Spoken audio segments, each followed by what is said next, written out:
here is Evo Morales is now former president. And elected. What's that? Elected former president. He winner of the last president. The last elected president. Yes, the last elected president. Ousted in a just not a democratic process that involved no votes and the military. Let's put it that way.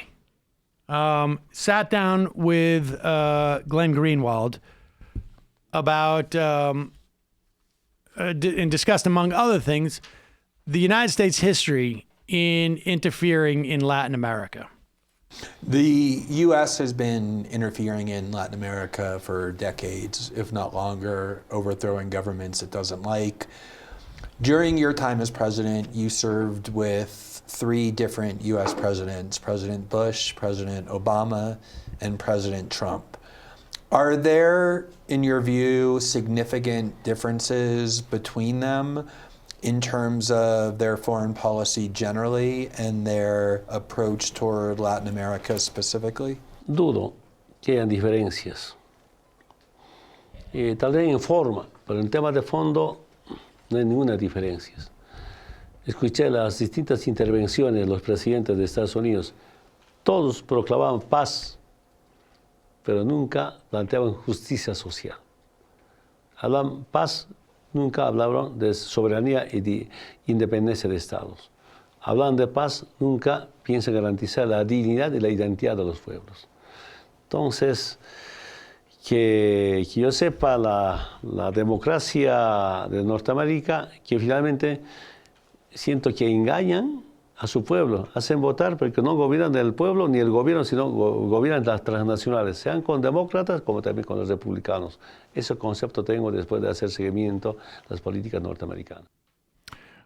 Basically saying that regardless of the administration, maybe the packaging is a little different. Fundamentally, the policies are the same in regards to Latin America, and also he feels that there's not a huge difference between Democrats and Republicans, but that we're run largely by the multinational corporations. Deadass. He used the subjunctive tense, too. That I did not pick up on.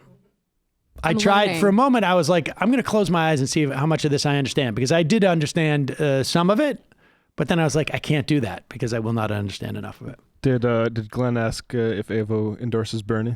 Michael, did you watch the whole thing? I haven't watched. I think the whole thing hasn't been released yet. It's only been a clip so far. Okay. But I will definitely be. I mean, he called Bernie his hermano recently, and Bernie's the only person to speak out against the coup. So putting those two together, if we want to change that dynamic, we elect Bernie Sanders. Yeah, Bernie is definitely the only viable candidate who's going to oppose this kind of bipartisan consensus on intervention in Latin America that we've seen. And I mean, that's definitely true. And I would definitely say, like, you know, that's something you can, if you have any kind of contact with the left, broadly speaking, in other countries, there is one candidate.